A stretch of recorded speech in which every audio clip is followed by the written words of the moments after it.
Singer para celebrar el Hora Cerámica. Y os espero ver pronto en mi taller para ver cómo saldrá esta pieza.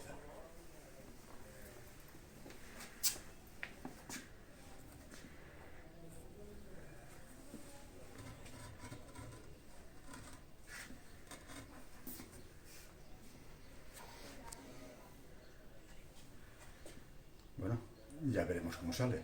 Y os espero a todos aquí en Manises.